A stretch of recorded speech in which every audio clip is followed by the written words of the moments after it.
obsessão em acabar com uma suposta doutrinação de esquerda deu a tônica da gestão do governo Bolsonaro em vários ministérios. Um deles recebeu atenção especial do presidente, o da Cultura.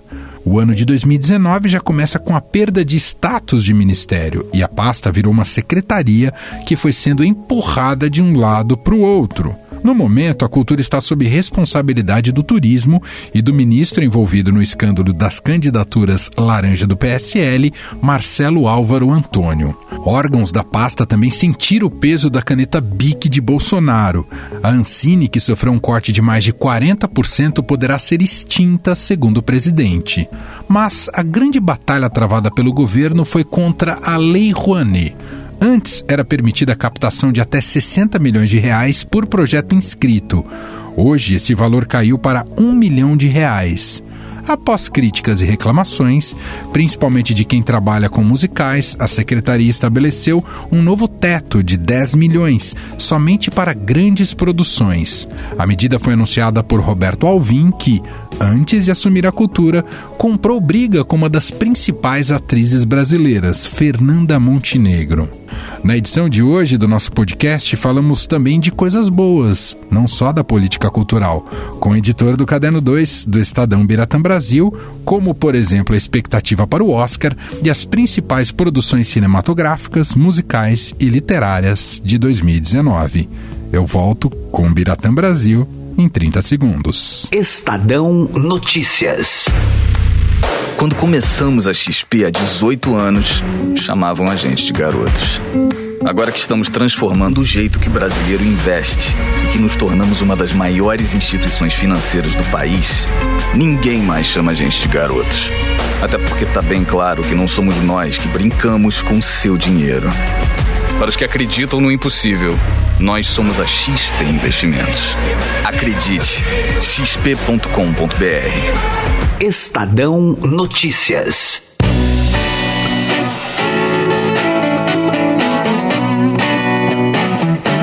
Hoje eu estou recebendo aqui o Biratã Brasil, editor do Caderno 2, e a proposta é olhar um pouco para 2019, como foi o ano cultural de 2019, e projetar alguns eventos e atrações, aquilo que pode se esperar de 2020. Bira, tudo bem com você? Seja bem-vindo mais uma vez. Obrigado por participar. Obrigado, sempre bem-vindo estar aqui.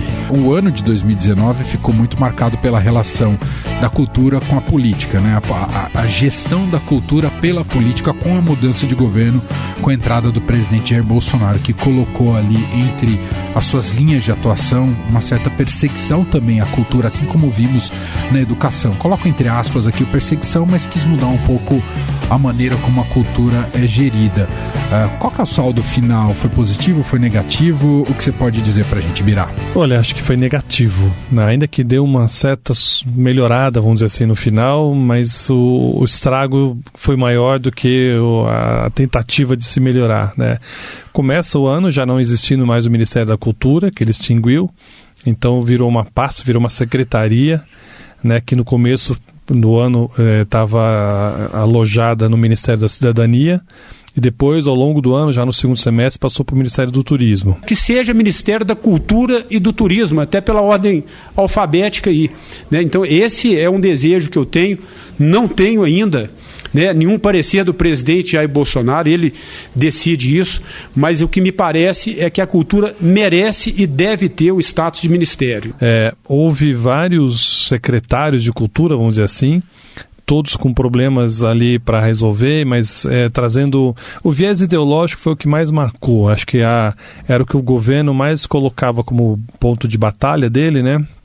Modificar o viés ideológico, porque o presidente e seus funcionários, vamos dizer assim, viam como muito esquerdista. Isso a gente viu em outras áreas também, no meio ambiente, na educação. A cultura nossa tem que estar de acordo com a maioria da população brasileira, não de acordo com a minoria. Então, começaram a haver algumas perseguições, vamos dizer assim, também entre aspas, né? O cinema, por exemplo, os filmes, houve aquele famoso caso da Bruna Surfistinha, que o presidente citou como um exemplo negativo de filme brasileiro a ser feito, que um filme desse não poderia ter dinheiro público envolvido. Então, o cinema foi, acho que, o principal alvo do presidente, ao menos no primeiro semestre. Né, ele restringiu a Ancine, arriscou levar a Ancine para Brasília, uma maneira de estar mais próximo do poder e ali ser mais facilmente controlada. Tirou todos os seus secretários, mudou as suas diretorias. Enfim, foi uma debandada muito grande.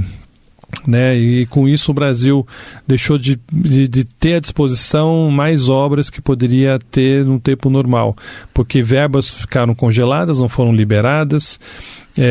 A perseguição, de uma certa forma, criou uma autocensura. Então a gente teve exemplos de centros culturais, nem sempre os financiados pelo governo, com medo de ter alguma represália governamental, então já recusavam, antes de qualquer coisa, algum produto, seja uma peça, uma exposição de arte, que tivesse alguma conotação ou sexual ou política. Houve os cortes na Petrobras, que foi muito forte também. Muitos grupos de teatro, de dança, deixaram de ganhar o seu dinheiro que estavam contando ali para poder sobreviver, e agora estão aí, alguns até tiveram que parar, né? O Festival do Rio de Janeiro, que contava muito do cinema, né? Com a Petrobras, houve esse ano praticamente na base do financiamento coletivo. Então, enfim, a cultura foi muito achacada financeiramente. Pelo lado financeiro foi muito forte o que aconteceu, e depois também pelo lado ideológico, criando uma certa patrulha que aí fez com que muita gente voltasse atrás. Isso é bem grave, né, Bira? Claro que é ruim também perder incentivos estruturais, mas houve uma demonização da classe artística bastante exagerado, muito, né, Bira? Muito, exatamente. Como se tudo que era feito, ou quase tudo que era feito, tinha um viés ideológico e que isso comprometia o lado artístico. Pode até haver, não vou negar que não haja, mas não é esse a questão, né? E a arte, é difícil você patrulhar uma coisa que não deveria ser. Ao mesmo tempo, a arte, como qualquer outra atividade humana, ela tem que ter seu limite, no sentido de não transgredir regras, de não ofender ninguém, de não cometer uma injustiça, de não cometer um ato até criminoso. Se isso acontece, há vias legais para resolver isso, e não uma censura ou até uma autocensura, que é o que acabou acontecendo nesse ano. Então, muitas coisas que poderiam ter acontecido, ter sido um ano muito mais farto e variado na cultura, ficou um pouco premido por conta disso. E um dos exemplos, que a gente pode já até emendar num outro assunto, foi quando houve a mexida na Lei Rouanet, né, que havia um limite de 60 milhões de reais para que um projeto pudesse ser executado. Obviamente que esse valor ajudava muito mais cinema e musicais, mas os teatro musical, mas o alvo principal ali foi realmente o teatro musical.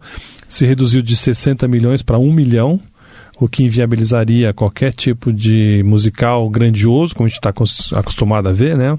Um Fantasma da Ópera seria impossível, impraticável com esse teto. E no final do ano, quando o Roberto Alvim assumiu a Secretaria de Cultura, já ligado ao Ministério do Turismo, ele conseguiu aumentar para 10 milhões, que já é um alívio, um refresco. E eu sei que os espetáculos de teatro podem ser montados com valores menores do que R$1 milhão, claro. Mas um espetáculo de teatro musical não cabe nesse orçamento. Então o que nós fizemos foi ampliar o teto para esse setor específico da indústria cultural. Mas é aquela coisa que a gente comentava, né, Manu? Tava bom, pioraram, aí deram uma melhorada e agora cantam de galo como se tivesse melhorado. Na verdade, voltaram um pouco ao patamar anterior do que estava, né?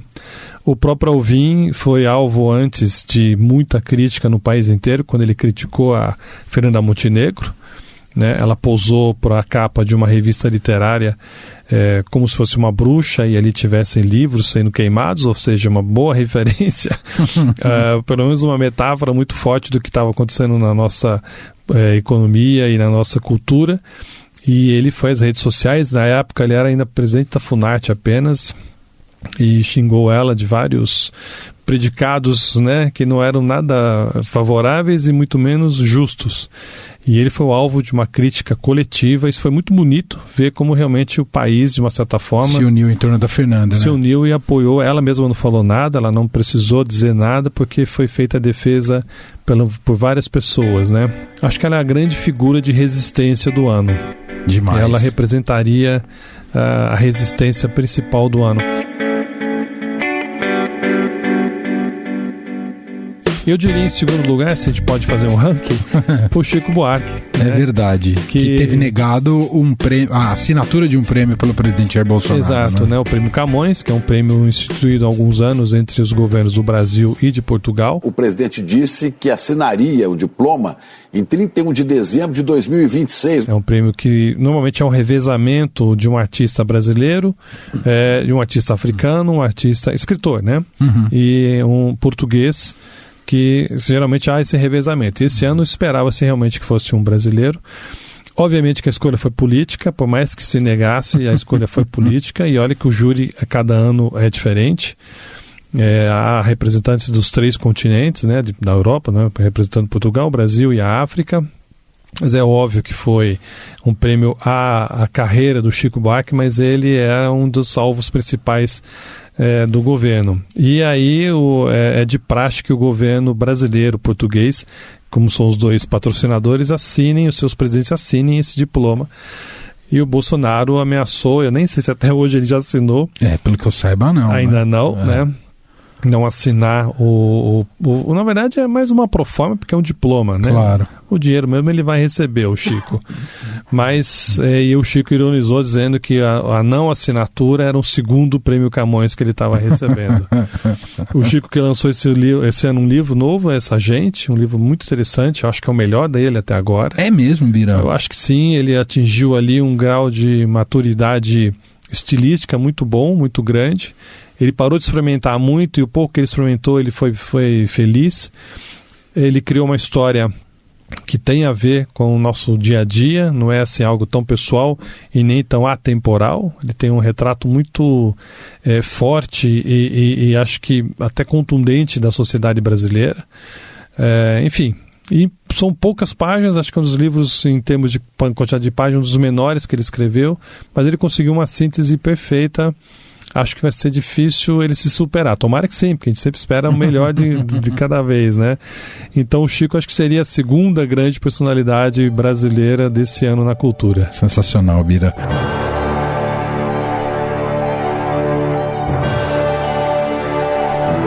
Bom, vamos dar uma olhada agora, ainda passando por 2019, para as premiações que tivemos no cinema ao longo desse último ano, especialmente Oscar, né, que sempre chama muita atenção, e os brasileiros que foram muito bem em Cannes também. Isso, começar pelo Oscar, Bira? O Oscar foi logo no início do ano, né?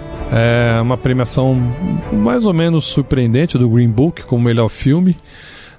Um feel good movie, né? Exato, mas o que se elogiou foi justamente essa maneira de tratar o diferente, vamos dizer assim, né? Quem não se lembra mais do filme, é um motorista um tanto, né, truncão assim, que é contratado para dirigir um carro, que vai acompanhar nesse carro, vai levar um cantor, um músico negro, vai se apresentar por várias cidades dos Estados Unidos. You, Mr. Big Shot, doing concerts for rich people. So if I'm not black enough, and if I'm not white enough, then tell me what am I? De fato, essa história aconteceu, isso nos anos 60.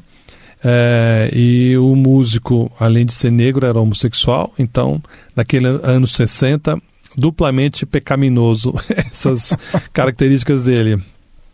E o filme mostra um pouco isso. Acho que foi elogiado e foi premiado até por conta disso, né? Por mostrar como que um cidadão, no caso o motorista, né, que era um durão, ele se rende às diferenças, ele aceita o fato daquele cantor, daquele músico negro estar se destacando, né? Isso fica evidente quando ele vai num lugar e antes de se apresentar ele quer jantar e as pessoas só para ele jantar lá na cozinha, só porque ele é negro. E ele ia ser o astro da noite ainda por cima, né? Ele ia se apresentar e ia ser o astro daquela noite. E o motorista tem uma reação até violenta demais. E a relação homossexual quando o músico acaba preso, né, por ter tido uma relação extra noitada ali. Ele vai preso e o rapaz vai lá e solta, eles têm uma discussão. Enfim, por tratar das diferenças, acho que esse filme foi bem elogiado, daí ganhou o Oscar de filme do ano. E acho que vale a pena lembrar Roma, né? Verdade. O filme estrangeiro, né? Ganhou na época, é o último ano que se chama o filme estrangeiro, agora é filme internacional, né? Filme internacional agora? Agora é melhor filme internacional.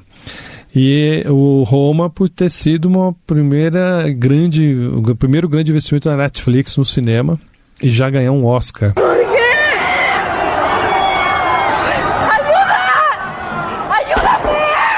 Né? Então mostra como essas empresas de streaming estão entrando devagarinho ali na grande, né, indústria cinematográfica, disputando com os grandes estúdios, disputando, né? E acho que já mostrando que contratando os diretores que normalmente prestavam serviços a esses estúdios, estão trazendo para si, né? E talvez até com mais liberdade criativa, né? O que permite que tenha um florescimento criativo interessante, né, muito Bira? grande, eu acho que sim.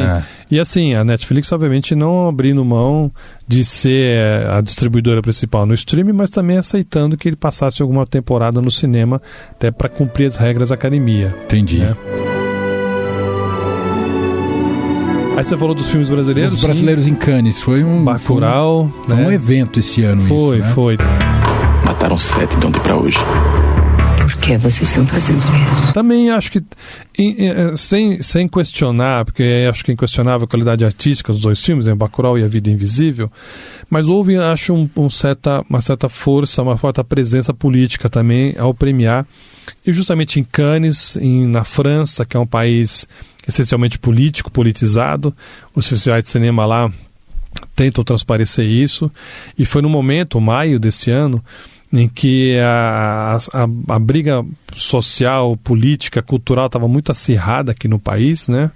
Era justamente o cinema, era um grande alvo naquele momento do governo.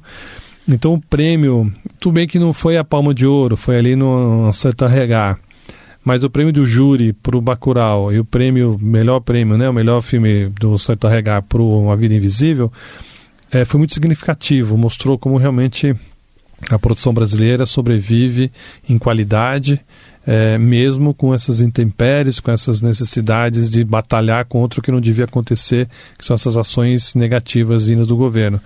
Então foi muito representativo esse prêmio duplo para o Brasil naquele mês especialmente, né? Uma pena que depois indicado pelo Brasil para o Oscar do ano que vem, né, A Vida Invisível acabou não entrando na lista dos 10 que foi definido agora, depois vai sair os 5, mas ele não está mais na disputa, então não tem uma chance de ganhar o Oscar com ele. E entrou o filme da Petra Costa para desespero de uma certa ala política do país, né? Exatamente. Sem querer entrar no mérito ser bom ou não o filme da Petra Costa. Também. Mas ele tá lá, né? E ele é da pesada, hein?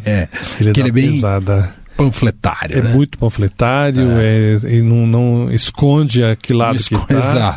Exato. Não deixa assim transparecer como se fosse, né, um retrato neutro. Um retrato neutro, uma metáfora. Não, é direto no assunto do governo Dilma, do impeachment que ela sofreu. Eu e a democracia brasileira temos quase a mesma idade.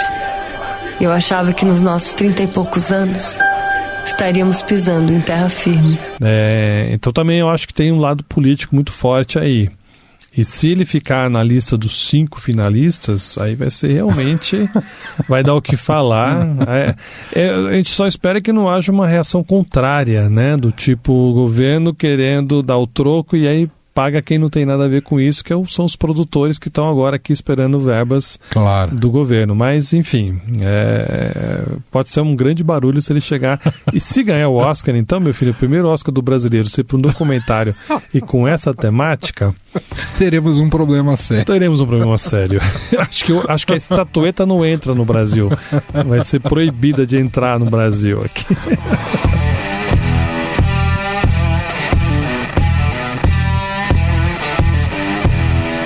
Bira, só para finalizar o capítulo cinema, né? A gente falou das premiações, mas olhando agora para a safra de filmes em 2019, muitos deles vão aparecer nas próximas premiações agora do começo do ano. O que você gostou mais até agora, Bira? Olha, tem surgido muitos documentários, virou uma tônica aqui no Brasil, até eu acho interessante o retrato, né, do Brasil se olhando, acho isso importante. A gente vai ter logo no início do ano, para aliviar um pouco, um documentário sobre a Adoniran Barbosa, que eu já vi o trailer, não vi o filme ainda, mas é muito engraçado. O Adoniran, vendo a figura, vendo as entrevistas que ele deu, é uma figura que faz muita falta, né?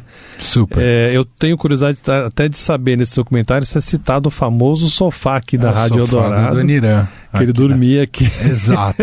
Não era aqui no Grupo Estado, era na época que o Estadão ficava lá e a Rádio Eldorado ficava lá no centro, lá na Major Quedinho, né? Mas dormia nesse sofá mesmo. Era muito bom essa história. Então eu espero que seja contada essa história também, senão já estamos revelando um fato novo aqui, novo velho, mas sobre o Adoniran. Mas eu acho que sim, vai ser um ano que a produção está muito forte, está sendo feita. Acho que a grande expectativa é para ver quando que vai estrear o filme do Wagner Moura. Ah, é verdade, Marighella até agora. O Marighella, que passou em Berlim. E esse ainda continua sendo um dos alvos. Aí é uma mistura, tanto numa pressão governamental para que o filme não estreie, como também dos próprios exibidores temendo que um filme com essa temática muito forte, muito esquerdista, e o Wagner não esconde nem um pouco ali a sua intenção. É um filme que era para ter estreado em novembro, aí foi passando, hoje não tem uma data exata de estreia. Nós vamos revidar com toda a força o que aconteceu hoje. Já devia ter estreado, né? Aliás, foi feito o que pôde para que ele não estreasse na época em que se completaria o aniversário do Marighella. Acho que foi outubro, se eu não me engano. Enfim, é um filme que esse bastidor já está valendo quase que um outro filme, já valeria um documentário sobre essa batalha que eles estão tendo. Os exibidores é que estão com medo de assumir o filme e botá-lo nos cinemas. Agora, para os títulos de 2019, a gente teve algum do cinemão, digamos assim, né? Tivemos Coringa, que chamou muita atenção. Que mais? Tem esses da Netflix que estrearam recentemente, o História de um Casamento, Dois Papas, o Irlandês do Scorsese. Esses são os filmes que vão um pouco chamar a atenção nas próximas premiações, Bira? Acho que sim. De novo você vê a Netflix ali com o Irlandês. Os Dois Papas, pode ser que sim, mas acho que não a força maior vai ser em cima do chega Irlandês. A bocanhar, mas é um dos destaques do ano. Já a premiação já começa cedo, né? Dia 5 de janeiro já temos o Globo de Ouro. Que muitas vezes se dizia que era o termômetro do Oscar, depois se percebeu que não era tanto. E não sei se vai dar muito tempo, porque a premiação acontece dia 5 e a divulgação dos finalistas do Oscar, porque o Oscar esse ano é cedo, né? Acontece na segunda-feira seguinte, dia 13. Entendi. Uma semana depois. Então, acho que até lá já vai ter terminado ou vai estar terminando a votação. Entendi. Uma não vai contaminar a outra. Acho difícil. Entendi. O Oscar esse ano é bom. É bom, eu também acho. Vai ser um mês de janeiro muito apertado de premiações lá nos Estados Unidos, porque o Oscar já é logo no início, acho que é 9 de fevereiro já. Então vai ser muito, muito apertado. Então a gente vai ter mais ideia de quem vai poder ter a chance de ganhar, como todo ano. Os sindicatos dos atores escolhem seus atores, como eles também votam no Oscar. Normalmente quem ganha do sindicato dos atores é o ator escolhido, a atriz escolhida, o diretor também. Enfim, então ali pelos sindicatos a gente vai ter uma ideia de quem pode ser o ganhador. Mas acho que o Coringa promete ser uma das grandes surpresas. Sorria. Põe um sorriso nessa cara. Ela disse que eu tinha um propósito. Trazer risos e alegria para o mundo. Eu acho que Joaquin Phoenix aparentemente está imbatível ainda como ator. O próprio filme pode ser um grande candidato ao principal Oscar. Então ele é muito sintomático no que está acontecendo no mundo. É um filme que marcou não só pela inteligência, mas pelo que está acontecendo agora e como ele reflete muito bem isso. Então acho que provavelmente pode ser o ano do Coringa em termos de premiação. Muito bem.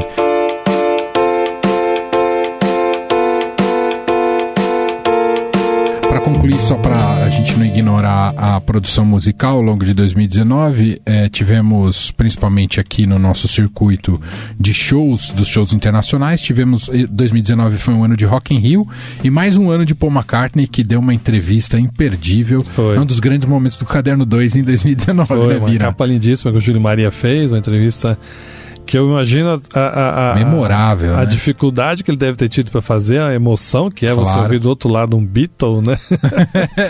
Qualquer um acho que ficaria nervoso. Sei se eu daria conta. A gente pensa, depois que passa dá um alívio danado, né? Mas sim, acho que foi... Ele tá vindo muitas vezes e é ótimo que ele venha, eu espero que ele venha sempre que ele puder vir, né? E tivemos o Rock in Rio, né? Os anos ímpares, é o ano de Rock in Rio no Brasil. Que está entrando num dilema, né? Já está repetindo muito a qualidade, né? Os nomes dos artistas, então a renovação não acompanha na mesma rapidez com que o Rock in Rio acontece. Olha que a cada 2 anos, né? Mas é difícil você ter sempre novos nomes que sejam quase que universais para vir para cá e fazer grandes shows. Então, não acho que vai mudar ainda o perfil do festival, que esse ano agora faz 35 anos até.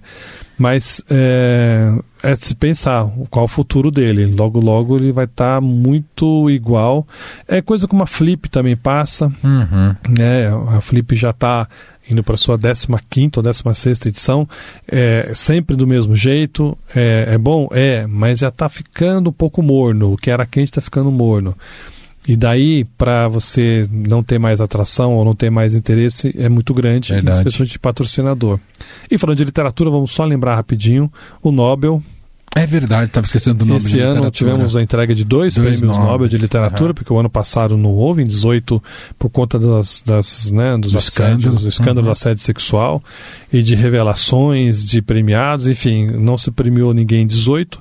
E esse ano foram 2 premiados, o de 18, que foi a polonesa Olga Tokarczuk, e o de 19, que foi o polêmico austríaco Peter Handke, que foi muito contestado por ter participado, por ter feito declarações ali sobre Sarajevo. Foi um prêmio que muita gente achou que foi injusto, que aí a participação política dele era superior ao valor do seu trabalho literário, que aí de novo, né, Manu, a política se misturando com a cultura de uma maneira muito maléfica. É difícil você dizer que um ator, uma atriz, um ator principalmente, que são acusados de assédio sexual, o Kevin Spacey, por exemplo, que é um grande ator, né? Mas o que ele fez não dá para se perdoar, né? Ou mesmo o Woody Allen, que agora está com a carreira dele direcionada para a Europa. O mercado americano e inglês está muito fechado para os filmes dele, por conta das acusações que ele recebeu também, né, dos problemas internos lá com a filha dele. Enfim, esses lados de acusações sexuais está transferindo, às vezes interferindo de forma muito grande na produção cultural também. Então, mas eu acho que é algo que nós vamos continuar tendo. Espírito de época, né? Muito bom. Biratã Brasil, editor do Caderno 2, hoje conversando aqui com a gente, fazendo um balanço aí do ano de 2019. Bira, mais uma vez, muito obrigado e um excelente 2020 para você, viu? Obrigado para nós todos.